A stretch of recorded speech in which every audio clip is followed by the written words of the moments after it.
여러분들도 교재를 중심으로 그렇게 오늘은 말씀을 들으시면 좋겠다 생각을 합니다. 자, 그러면 제가 시계도 지금 시계 어디 있을 텐데 잠깐만요. 시계가 여기 있네요. 다행히 시계를 좀 보면서 해야 되겠죠. 그래야 다행히 그래도 다른 분들은 괜찮아서 다행입니다. 네, 제가 있는 이곳만 아마 지금 정전이 된 것 같은데 다른 분들도 정전이 되면 말씀을 들으실 수 없잖아요. 네. 자, 기도하고 시작하겠습니다. 하늘에 계신 하나님 아버지, 하나님의 은혜를 감사합니다. 오늘도 주님께서 저희들을 사랑해 주시고 하나님의 말씀 앞으로 나올 수 있도록 인도해 주시니 주님의 은혜를 감사합니다. 오늘 이 시간 다시 한번 우리는 하나님의 말씀 앞으로 나왔습니다.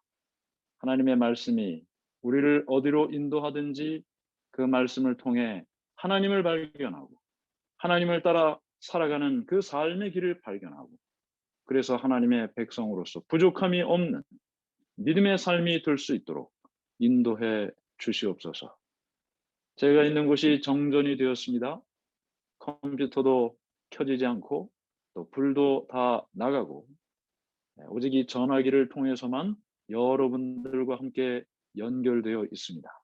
하나님께서 말씀이 전해지는 이 시간 동안 하나님의 천사로 우리를 지켜주시고 연결된 이 끈이 결코 끊어지지 않도록 인도해 주시옵소서. 예수님의 이름으로 기도드리옵나이다. 아멘. 네, 네. 기도하고 났더니 벌써 많이 어두워졌네요. 네, 네. 제 얼굴을 여러분들이 얼마나 보실 수 있을지 모르겠습니다.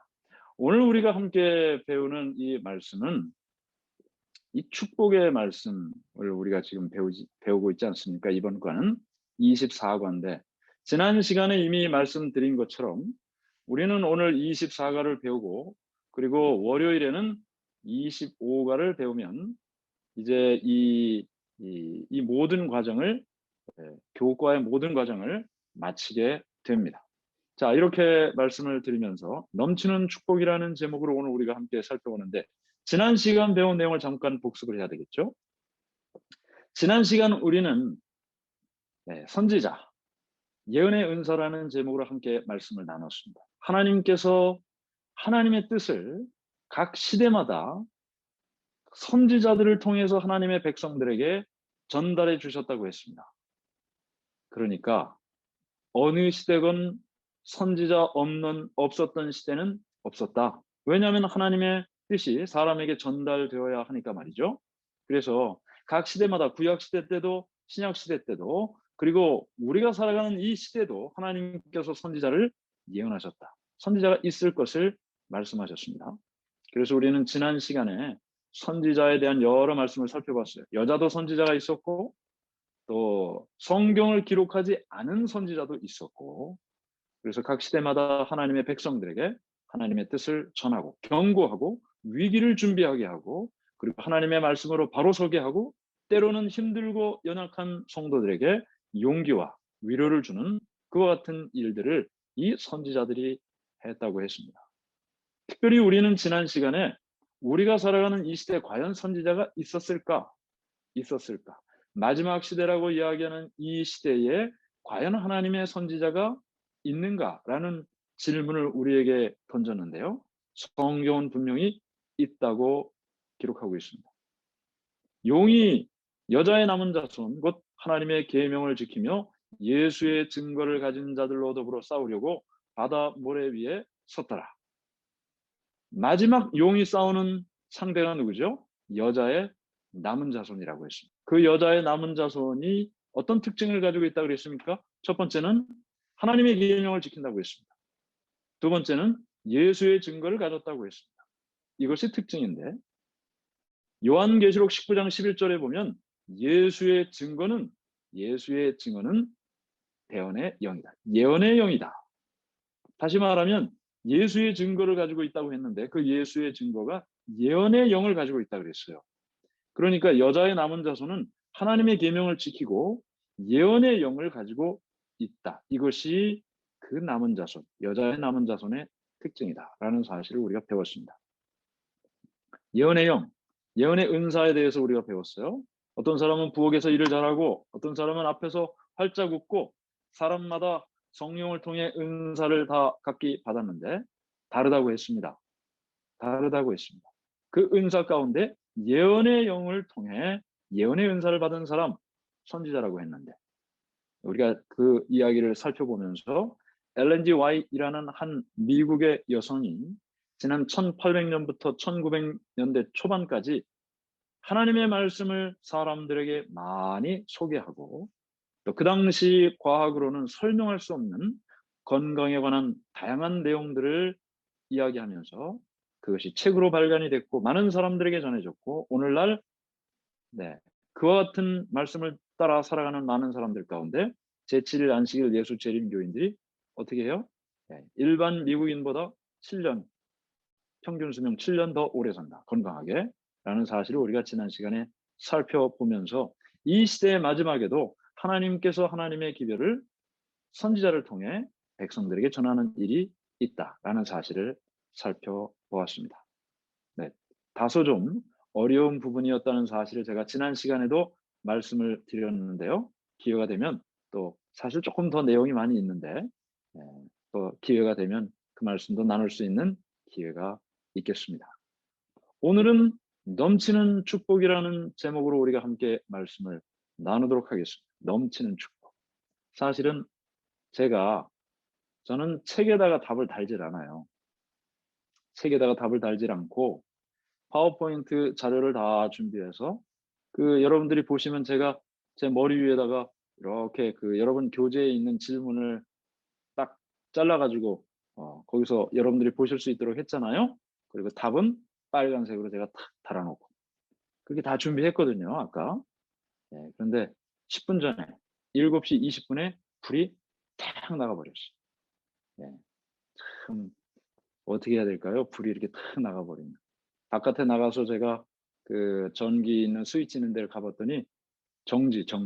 아무것도 흐르는 전기가 없어요. 그러니까 전기가 완전히 끊어졌다는 얘기죠. 그래서 제가 가만히 생각해 보니까 확인을 해야 되는데 그래서 가만히 생각해 보니까 처음에는 제가 컴퓨터 랩탑 컴퓨터를 열었어요. 이게 되나 싶어서 배터리로 이렇게 이미 충전이 되어 있는 상태니까 근데 왜 안 됐겠습니까? 인터넷이 안 되잖아요. 전기가 나갔으니. 그래서 할 수 없이 제가 이 전화기 앞에 선 것입니다. 근데 전화기 앞에 서니까 뭐가 없어요? 파워포인트가 없어요. 파워포인트가. 그 다음 파워포인트만 없는 게 아니라 또 뭐가 없어요? 교재가 없어요. 교재가 제가 있는 교재는 뭐가 없다 그랬습니까? 제가 답을 안 달아놨다 그랬죠. 그래서 제가 지금 저희 집사람한테 답 좀 빨리 달아달라고 그렇게 하고 제가 여러분들하고 이렇게 대화를 하고 있는 겁니다. 그걸 봐야 제가 강의를 또 할 수 있으니까 말이죠. 그래서 여러분들이 그렇게 잠시 기다려 주시면 좋을 것 같습니다. 창문 바깥을 보니까 나무가 보이네요. 흔들흔들 바람에 흔들리는 나무가 보입니다.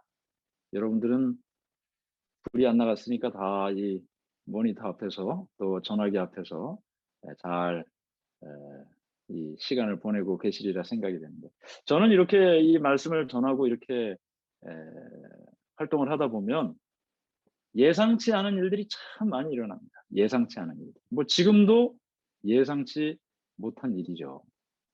음악도 다 이렇게 틀어서 여러분들이 들으실 수 있도록 다 했는데 갑자기 불이 나가니 예상치 못한 일이죠. 그런데 저는 이런 예상치 못한 일 속에서도 하나님께서 우리를 인도하시는 길이 있다고 제가 늘 생각을 하고 있습니다. 그래서 어떻든 이렇게 전화기로라도 여러분들과 함께 연결될 수 있는 것이 너무나 감사한 일이죠. 감사한 일입니다. 네. 자, 더 이상 기다릴 수가 없을 것 같아요. 저 그냥 갖다 주시죠. 그만 이제. 네.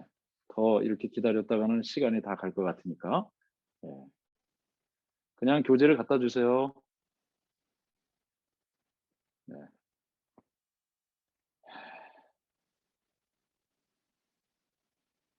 오늘 우리가 배우는 내용은 이 헌금에 대한 내용입니다. 헌금.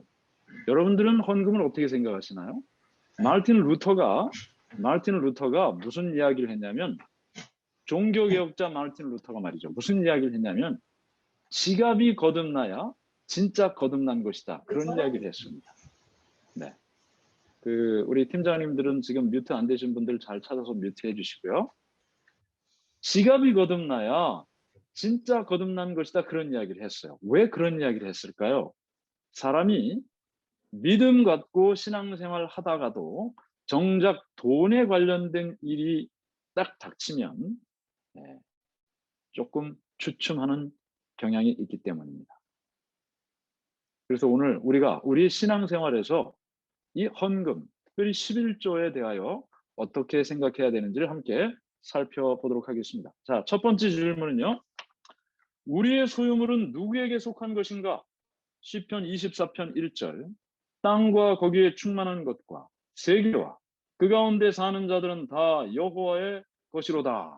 여호와의 것이로다. 땅에 있는 모든 것들이 다 누구의 것이라고요? 여호와의 것이다. 하나님의 것이다. 창세기 1장 1절에 보면 태초에 하나님이 천지를 창조하시니라 그랬습니다. 태초에 하나님이 천지를 창조하시니라. 하나님께서 다 만드셨잖아요. 그렇죠? 눈에 보이는 모든 것이 다 하나님께서 만드셨어요. 하나님께서 만드셨으니 다 하나님 것이죠. 이 세상 모든 것이 다 하나님의 것입니다. 계속해서 시편 50편 10절부터 12절. 이는 삼림의 짐승들과 뭇산의 생축이 다 내 것이며 산의 모든 새들도 내가 아는 것이며 들의 짐승도 내 것이미로다. 내가 가령 줄여도 내게 이르지 아니할 것은 세계와 거기에 충만한 것이다. 내 것이미로다. 다 하나님 것이라고 말씀하셨습니다. 세상의 모든 것이 다 하나님 것입니다. 아담과 하와를 창조하시고 이 이미 만들어진 모든 것들을 누구에게 다스리라고 그러셨어요? 아담에게 다스리라고 그러셨어요. 이 세상의 모든 것은 하나님 것인데 그것을 누구에게 위임하셨습니까? 인간에게 위임하셨습니다. 관리할 수 있는 책임을 주신 것입니다. 그래서 세상에 보이는 모든 것이 다 하나님의 것뿐만 아니라 우리가 가지고 있는 모든 것도 하나님께서 우리에게 주신 것이라고 말하고 있는 것입니다. 대신 어떻게 해요? 그것을 우리에게 맡기신 것이라고요. 관리를 맡기셨다 말씀하고 있습니다. 자, 두 번째는요. 하나님께서는 세상 부에 대해 특별히 무엇이라고 말씀하셨나요? 학개서 2장 8절. 은도 내 것이요 금도 내 것이니라 만군의 여호와의 말이니라.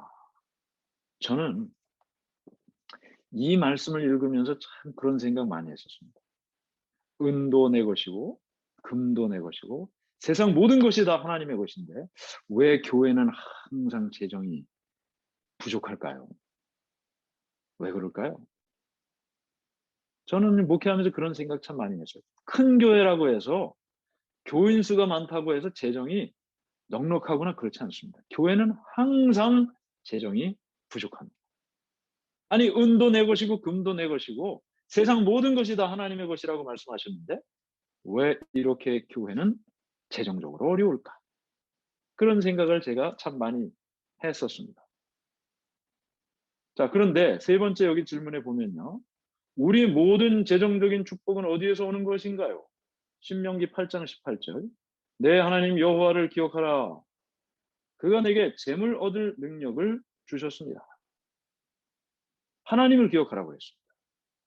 특별히 하나님께서 어떤 사람에게는 재물 얻을 능력을 주신다고 그랬습니다. 하나님 안에서 살면서 신앙생활하면서 부자들 많습니다. 아브라함 큰 부자였습니다. 큰 부자였습니다. 욥도 고생은 했지만 큰 부자였습니다. 애굽의 총리 대신이었던 요셉 큰 부자였겠죠. 성경에 보면 하나님을 믿는 사람들 가운데 부자들 많았습니다.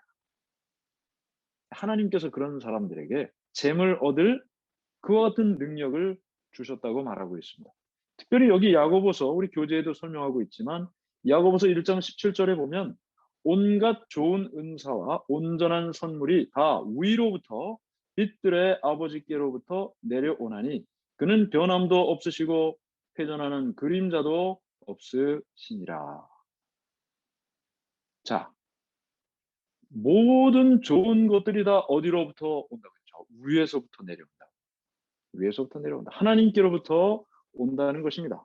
그러므로 이 땅에 사는 동안 우리가 돈과 관계없이 살 수 있습니까? 없습니까? 돈과 관계없이 살 수 없습니다. 하나님께서 우리에게 재물을 주실 때 그것으로 하나님을 위하여, 교회를 위하여, 또 어려운 사람을 위하여 우리가 도울 수 있는 것이죠. 하나님께로부터 그 모든 것이 온다는 사실을 생각하게 되는 것입니다. 자, 그러면 네 번째 질문을 보면 이런 질문이 있습니다. 하나님께서는 우리 수입의 얼마를 그분께 돌려드리도록 요구하셨나요? 하나님께서 우리의 수입의 일부를, 얼마를 하나님께 돌려드리라고 하셨나요? 하고 질문을 했습니다. 성경에 보면 레위기 27장 30절에 이렇게 말씀이 기록되어 있습니다. 그 땅의 10분의 1 곧 그 땅의 곡식이나 나무의 열매는 그 10분의 1은 여호와의 것이니 여호와의 성물이라. 자, 저희 집사람이 전화기 라이트를 가지고 왔는데, 네, 잠깐만요. 이 앞에다 좀 놔볼까요? 어떻게 보는지. 네, 이게 좀 나은 건지 뭐 모르겠는데, 하여튼 보죠. 그림자가 지금 안 되니까. 자, 좀 낫네요. 그렇죠? 자, 여기 보면 하나님께서 그 땅의 10분의 1을, 그 땅 곡식의 나무의 열매나 그 10분의 1은 여호와의 것이니 여호와의 성물이라 그랬습니다. 하나님께서 우리에게 허락하신 돈이든지 곡식이 수확, 무엇이든지 우리에게 주어진 것의 10분의 1은 누구의 것이라고요? 하나님의 것이다. 하나님께 다시 드리라고 말씀하셨습니다. 이것을 11조라고 하죠. 11조. 10분의 1은 하나님께 다시 드린다. 그래서 하나님께서 이 11조 제도를 인간에게 허락하셨습니다. 그래서 이 11조 제도를 통해서 하나님께서는 인간이 하나님께 다시 받은 것을 돌려드리도록 하는 것입니다. 자, 다섯 번째 질문 볼까요? 그럼 11조 제도의 목적이 무엇일까요? 자, 이 민수기 18장 21절 읽기 전에 사실은 제가 여기에서 뭘 생각을 했냐면 인간이 죄인이 되었습니다. 범죄 이후로. 범죄 이후로 죄인이 되었는데 이 죄인 된 사람들의 특징이 있어요. 그게 뭐냐 하면 욕심이 있다는 것입니다. 욕심. 이 욕심이 결국은 사망에 이르게 한다. 야고보서는 그렇게 이야기를 하고 있습니다. 그 다음에 너희는 너희 아비 마귀에게서 났나니 저는 처음부터 거짓말했던 자라고 요한복음 8장에 기록되어 있어요. 그런데 이 욕심을 냈던 첫 번째 존재가 바로 이 마귀 사단입니다. 하나님의 자리를 욕심을 냈죠. 하나님의 자리를 욕심을 냈습니다. 그래서 인간은 이제 죄인이 돼서 욕심을 갖게 됐고 이기적인 사람이 되었습니다. 누구나 예외 없이. 여러분, 그 아기가 태어나서 엄마 젖을 먹고 또 자라나게 되는데 엄마가 그 아기가 배가 고프면은 입에 뭘 물려줘야 되고 그리고 또 기저귀를 갈아줘야 되잖아요. 근데 만일 그 아기가 엄마가 너무너무 바쁘니까 엄마가 예를 들어서 그 아기한테 엄마가 잠깐 좀 일 좀 보고 그리고 너 기저귀 갈아주고 그렇게 너 먹을 걸 줄 테니까 조금만 기다려줘. 그러면 그 갓난 아기가 네 엄마 그리고 잘 기다립니까? 더 크게 울죠. 더 크게 울어요. 내 입에 뭐 빨리 물려달라는 겁니다. 빨리 기저귀 갈아달라는 거죠. 줄 때까지, 갈아줄 때까지, 먹을 거 줄 때까지 계속 우는 거예요. 엄마 생각합니까? 생각 안 하죠. 누구만 생각합니까? 자기만 생각하죠. 이것이 죄인의 공통적인 특징입니다. 뭐 나이 들면 사회적인 체면이나 이런 것 때문에 조금 가려지긴 하지만 누구나 다 예외 없이 이기심이 죄인의 공통적인 특징입니다. 그래서 자기의 것에 가장 큰 관심이 있고 다른 사람에 대해서는 별 관심이 없습니다. 이기적인 인간이 된 것입니다. 그래서 하나님께서는 이 이기심의 질병을 가지고 있는 모든 인간들을 치료하시기 위해서 11조와 헌금 제도를 주셨습니다. 네. 이게 자꾸 끄집어내야 되거든요. 이기심을 바깥으로 빨리 끄집어내야 되는데 그것이 바로 이 11조 제도와 헌금 제도라는 거죠. 내 것, 내 거라고 생각하는 것을 하나님을 위하여, 사람을 위하여 드리는 것. 그것이 곧 하나님께서 이 죄인 모든 이기심의 사람들을 치유하는 방법이 되는 것입니다. 자, 그래서 11조 제도를 주신, 또 헌금 제도를 주신 목적은 바로 이 이기심에 쌓여 있는 사람들을 그 이기심의 질병을 치유하시기 위해서 이 헌금 제도를 주셨는데, 또 한 가지의 목적을 여기 교재에서는 이렇게 설명합니다. 민수기 18장 21절, 내가 이스라엘의 11조를 레위 자손에게 기업으로 다 주어서 그들이 하는 일, 곧 회막에서 하는 일을 갚나니. 자, 성전에 특별히 레위 자손에게 이 11조가 돌아간다고 그랬어요. 이스라엘 백성들이 가나안 땅에 갔을 때 각 지파별로 땅을 다 분배받았어요. 그 땅에서 양도 치고 농사도 짓고 그러고 살게 했어요. 그런데 레위 지파만 땅을 못 받았어요. 그들은 그런 것 하지 않고 성전에 관련된 일만 하도록 했어요. 그리고 백성들이 11조를 드렸을 때 그 11조는 이 성전을 위하여 일하는 레위 지파를 부양하는 그들을 위한 재정으로 사용되게 됐던 것입니다. 그러므로 11조는 나 개인으로는 이기심을 치유하는 것이 되고 하나님의 목적으로는 성전에서 봉사하는 사람들을 위한 재정이 된다. 그것이 성경의 약속입니다. 여섯 번째요. 하나님께서는 오늘날의 목회자들도 11조로 생활하도록 하셨나요? 고린도전서 9장 11절부터 14절, 우리가 너희에게 신령한 것을 뿌렸은즉 너희의 육신의 것을 거두기로 과하다 하겠느냐? 성전의 일을 하는 이들은 성전에서 나는 것을 먹으며 제단에서 섬기는 이들은 제단과 함께 나누는 것을 너희가 알지 못하느냐? 이와 같이 주께서도 복음 전하는 자들이 복음으로 말미암아 살리라 명하셨느니라. 네, 구약 시대 때는 제사장들이 11조로 살았습니다. 백성들이 가져온 11조로 살았습니다. 오늘날 목회자들도 마찬가지죠. 동일한 방법으로 살기를 하나님께서 원하십니다. 그래서 바울은 지금 이 우리가 읽은 고린도전서 9장에 있는 말씀을 통해서 분명하게 말씀하셨어요. 11조는 여전히 오늘날 복음을 전하는 사람들을 위하여 사용되어져야 된다. 그렇게 말하고 있습니다. 자, 7번. 예수님께서도 11조에 대해 말씀하셨나요? 마태복음 23장 23절. 화 있을진저 외식하는 서기관들과 바리새인들이여, 너희가 박하와 회향과 근체의 11조는 들이되 율법에 더 중한다. 정의와 긍휼과 믿음은 버렸도다. 그러나 이것도 행하고 저것도 버리지 말아야 할지니라. 자, 지금 예수님께서 이 바리새인들에게 아주 혼을 내시면서 뭘 말씀을 하고 있냐면, 이 사람들이 11조는 드렸어요. 11조는 드렸는데 돈은 가지고 왔는데 마음은 안 가지고 왔어요. 그걸 지금 예수님께서 말씀하셨어요. 돈은 가지고 왔는데 마음은 안 가지고 왔다. 그런데 이것도 행하고 저것도 버리지 말아야 한다. 그러니까 뭘 말씀하신 거예요? 자, 11조를 드리는 것도 해야 하고, 그렇게 11조와 함께 마음도 믿음도 함께 와야 된다라고 지금 말을 하고 있는 것입니다. 그러니 예수님께서도 11조 제도의 시행이 여전히 필요하다는 사실을 말씀하는 것입니다. 자, 그 다음에 여덟 번째는요. 11조에 대한 첫 예를 성경 어디에서 찾을 수 있습니까? 창세기 14장 18절부터 20절. 살렘 왕 멜기세덱이 떡과 포도주를 가지고 나왔으니 그는 지극히 높으신 하나님의 제사장이었더라. 그가 아브라함에게 축복하여 이르되 천지의 주제시요 지극히 높으신 하나님이요 아브라함과 아브라함에게 복을 주옵소서. 너희 대적을 내 손에 붙이신 지극히 높으신 하나님을 찬송할지로다 하매, 아브라함이 그 얻은 것에서 10분의 1을 멜기세덱에게 No you. 줬더라. No you. 자, 여기 10분의 1을 이 멜기세덱에게 드린 이 아브라함의 이야기가 성경에 나타난 No you. 11조의 No 첫 you. 번째 등장입니다.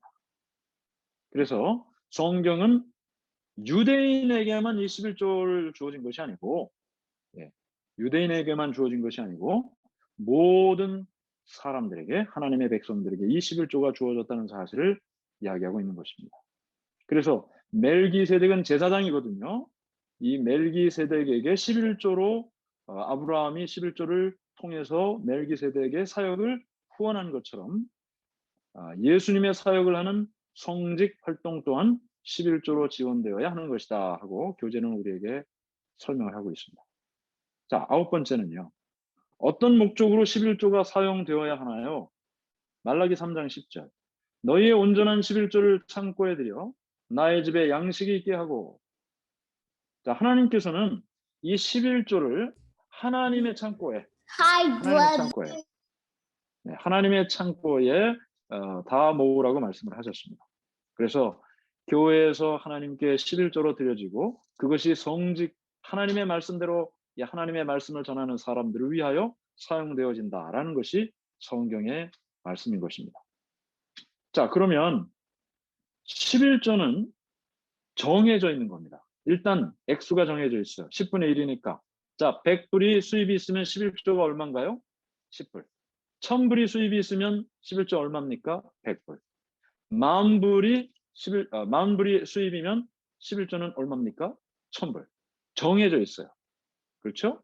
그리고 그 11조를 어떻게 사용해야 되는 것도 정해져 있어요. 성직.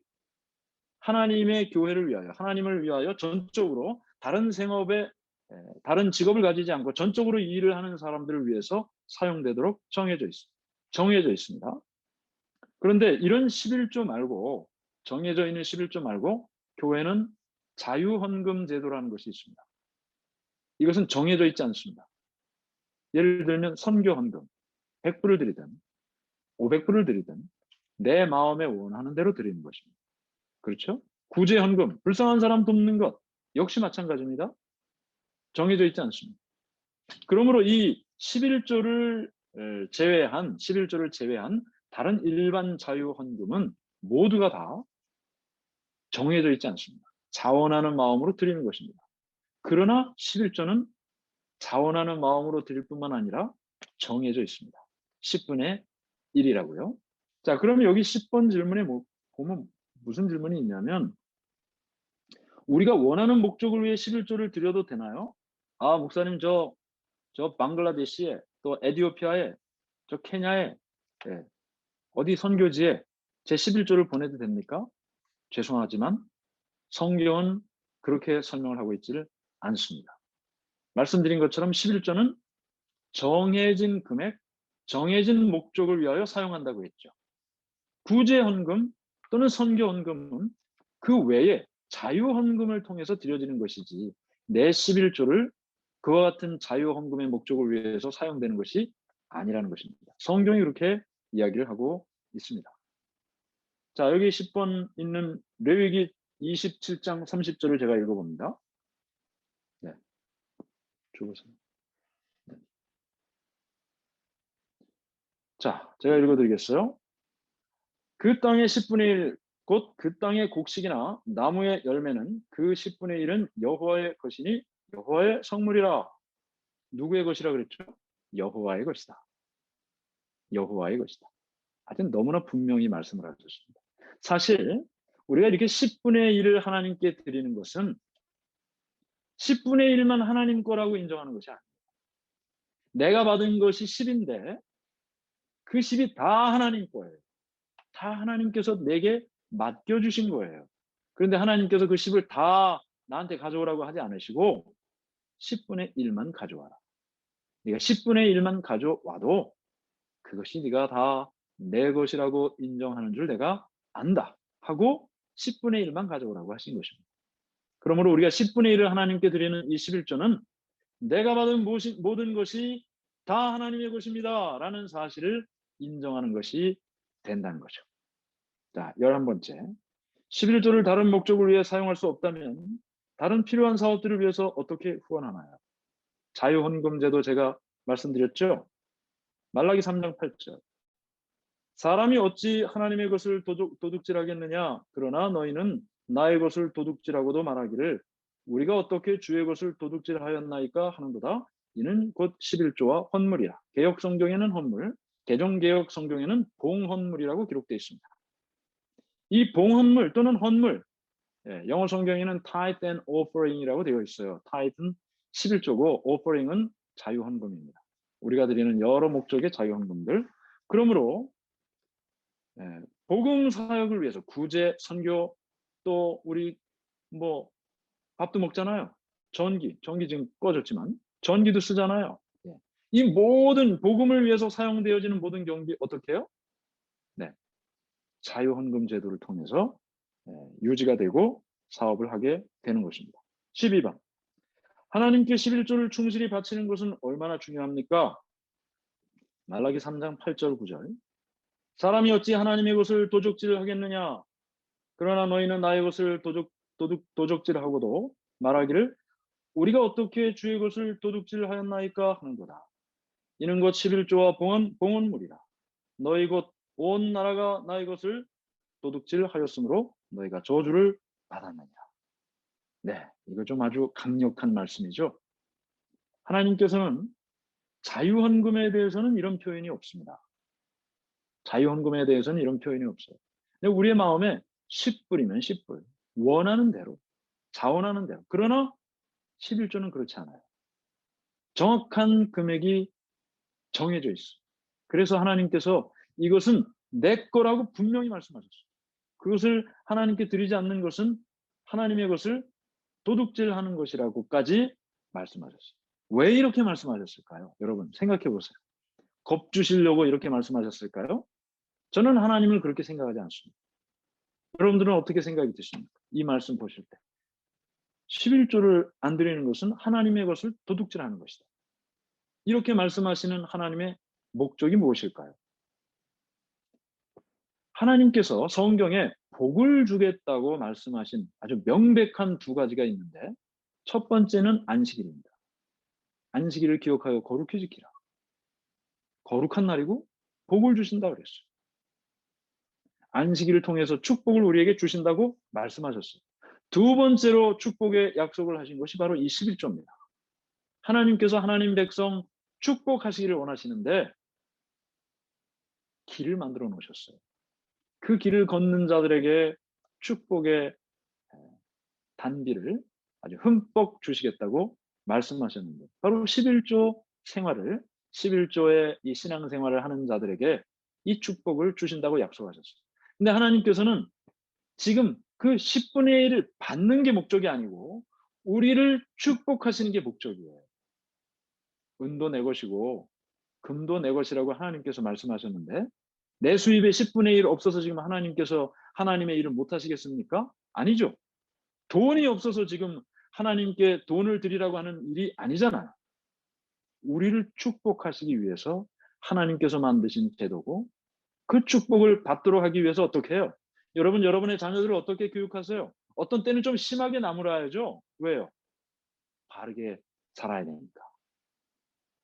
하나님께서 이렇게 강력하게 말씀하시는 이유가 뭘까요? 우리를 너무나 사랑하시기 때문에. 우리가 다 축복받기를 원하시기 때문에 말씀하시는 것입니다. 13번. 하나님께서는 충실히 11조를 드렸을 때 어떤 복을 주시겠다고 약속하셨나요? 말라기 3장 10절부터 12절.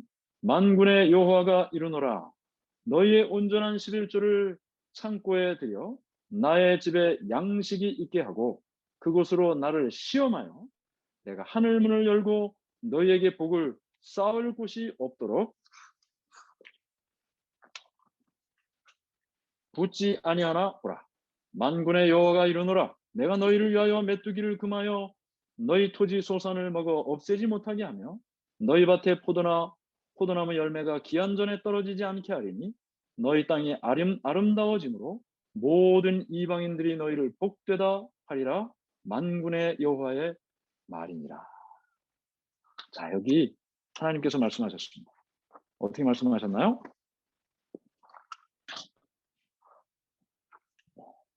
떨어뜨렸어요. 자, 어떻게 말씀하셨어요? 만군의 여호와가 이르노라 너희의 온전한 11조를 온전한 11조 10분의 1이죠. 온전한 11조 10분의 20분의 1 아니에요. 10분의 1 온전한 11조를 창고에 들여 나의 집에 양식이 있게 하고 그곳으로 나를 시험하여 하나님을 시험해 보라고 이야기하신 건 이 말씀밖에 없어요. 내가 너희를 축복하는지 안 하는지 한번 해봐라. 그렇게 말씀하시는 거예요. 예전에 제가 목회할 때 어떤 분이 있었냐면 교회는 안 나와요. 바빠서. 근데 뭐는 보내요? 11조는 보내요. 그분이 그걸 안 거예요. 11조 생활을 통해서 하나님께서 나를 어떻게 축복하시는지 그걸 경험한 거예요. 그래서 하나님께서 이 11조를 통해 우리에게 복을 주시겠다고 말씀하셨습니다. 자, 계속해서 14번. 11조를 드리는 것이 옳은 일임을 어떻게 확신할 수 있나요? 이것이 행함으로 말미암는 의의 한 형태로 볼 수 있지 않나요? 자, 여러분 한번 비교해 보세요. 여러분 무당이 푸닥거리 하는 거 보신 적 있으시죠? 덩덩 덩덕궁합. 그렇죠? 그럼 무당이 뭐 이런저런 얘기합니다. 그럼 뭐 가족들이 막 비나이다 비나이다 하고 막 손을 비벼대면서 빌잖아요. 그러면 무당이 한참 하다가 뭐라 그럽니까? 이 집 사위가 정성이 부족하다. 그러면 사위가 나와가지고 어떻게 해야 돼요? 네, 빌면서 또 돈 내야 되고 그래요. 자, 지금 그 무당 푸닥거리 하는데 돈 내는 거하고 우리 교회 와서 11조 드리는 거하고 무슨 차이가 있습니까? 어떤 근본적인 차이가 있습니까? 무당 푸닥거리 할 때 복채 내려놓는 거는 무엇 때문에 합니까? 벌 안 받으려고 합니다. 벌 안 받으려고. 그렇게 안 하면 누가 아프기도 하고 무슨 사고가 나기도 하고 될 일이 안 되기도 하고 그럴까봐 내는 거예요. 그런데 우리가 지금 하나님께 11조를 드리는 것은 어떤 이유 때문에 드립니까? 여기 요한복음 14장 15절. 너희가 나를 사랑하면 나의 계명을 지키리라. 사랑이죠, 사랑. 하나님께서 나를 얼마나 사랑하시는지를 알기 때문에 그 말씀에 순종하며 살기를 원하는 것입니다. 로마서 6장 17절. 하나님께 감사하리로다. 너희가 본래 죄의 종이더니 너희에게 전하여 준 바 교훈의 본을 마음으로 순종하여. 네. 우리가 원래 아무것도 아닌 사람이었어요. 죄의 종이었고 불행한 인생을 살 사람들이었어요. 그런데 하나님께서 우리를 사랑하셨습니다. 예수님 이 땅에 보내주셨습니다. 우리가 죄에서 구원받게 해주셨습니다. 그것보다 더 큰 일이 어디 있겠습니까? 집 한 채요. 네. 자동차 한 대요. 좋은 일입니다. 그러나 그 어떤 것으로도 비교할 수가 없는 거죠. 집 한 채 없어도 살 수 있고 좋은 차 없어도 살 수 있지만 불편은 하겠지만 살 수는 있어요. 그러나 주님께서 우리에게 주시는 이 구원과 영생은 없으면 안 되는 것입니다. 우리가 그 사랑과 그 은혜를 받았기 때문에 하나님의 말씀을 따르고 순종하고 살 수 있는 것입니다. 그 다음에 계속되는 말씀 15번. 11조를 드리게 되면 재정적으로 많은 번영을 누릴 수 있나요? 말라기 3장 10절. 만군의 여호와가 이르노라 너희의 온전한 11조를 창고에 들여 나의 집에 양식이 있게 하고 그곳으로 나를 시험하여 내가 하늘문을 열고 너희에게 복을 쌓을 곳이 없도록 붙지 아니하나 봐. 여러분 복하면 무슨 생각이 나십니까? 어떤 복 받고 싶으세요? 네? 말씀해 보세요. 어떤 복 받고 싶으십니까? 재물의 복. 네. 또 어떤 복 받고 싶으십니까? 건강의 복. 어떤 복이요? 자녀의 복. 또 어떤 복이요? 장수의 복. 하나님께서 우리를 복 주시는 일은 한두 가지가 아닙니다. 하나님께서 복을 주신다고 했는데 나는 맨날 이렇게 재정적으로 어렵죠? 여러분의 자녀를 한번 보세요.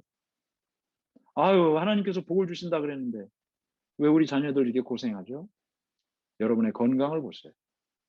우리의 삶에 하나님께서 복을 주시는 방법은 한두 가지가 아닙니다. 하나님께서 11조를 통해 재정적으로 또 건강으로 또 다양한 방법으로 우리를 복을 주시겠다고 약속을 하셨습니다. 16번째. 11조를 드리지 않았던 사람들은 어떻게 11조의 삶을 시작할 수 있나요? 마태복음 6장 33절. 너희는 먼저 그의 나라와 그의 의를 구하라. 그리하면 이 모든 것을 너희에게 더하시리라. 자, 제일 중요한 것은 하나님을 최우선으로 생각하고 살아가야 된다는 것입니다. 그렇지 않으면 아무것도 할 수가 없습니다. 하나님을 최우선으로 생각하고 살 때 비로소 하나님께서 말씀하신 그 말씀을 따라 살고 싶은 마음이 생기는 거죠. 저는 오늘 이 시간을 마치면서 안식일과 11조에 대한 말씀을 마지막으로 좀 드리면서 마치려고 합니다. 둘 다 축복의 통로로 약속하셨다 그랬어요. 안식일을 지키는 자에게 복을 준다. 11조 생활을 하는 자에게 복을 준다. 하나는 하나님의 시간이고 하나는 하나님의 물질입니다. 그렇죠? 우리가 24시간, 일주일 4시간이라고 살잖아요. 그러나 일곱째 날 안식일, 그 하나님 시간이에요. 내 시간 아니에요. 하나님께서 하라고 말씀하신 대로 우리가 예배드립니다. 11조도 마찬가지죠. 내 안에 있는 것이 다 내 돈 같지만 하나님의 돈이 분명히 있는 것입니다. 하나님께 드릴 것이 분명히 있는 것입니다. 하나님의 소유예요. 하나님께서 제정하셨어요. 둘 다. 그리고 이것이 중단되더라도 다시 시작할 수 있도록 말씀을 각각 주셨어요. 11조도 안식일도. 또 하나님께서 이 일을 통해 우리를 축복하신다고 약속을 하셨습니다. 아담과 하와에게 11조와 같은 것이 무엇일까요? 아담과 하와에게 안식일과 같은 것이 무엇일까요? 하나님께서 우리에게 말씀하셨던 그 말씀들. 아마 그들에게는 선악을 알게 하는 나무의 열매를 먹지 말라 한 그 말씀이었을 것입니다. 오늘 여러분들에게 주어진 이 약속, 하나님께서 축복하시려고 말씀하신 안식일과 11조, 이 일을 통해서 여러분들이 큰 복을 누리시면 참 제 마음이 좋겠습니다. 여러분들이 건강하고 여러분들이 재정적으로 풍요롭고 여러분들이 행복하고 그렇게 하나님의 복을 많이 받고 그렇게 사시는 모습을 보는 것이 사실 목사로 사는 저의 소원이기도 한 것입니다. 오늘 이 어려운 중에도 우리가 함께 말씀을 나누게 된 것 다시 한번 하나님께 감사드리고 하나님의 축복이 여러분 모두에게 함께 하시기를 바라면서 말씀을 마치겠습니다.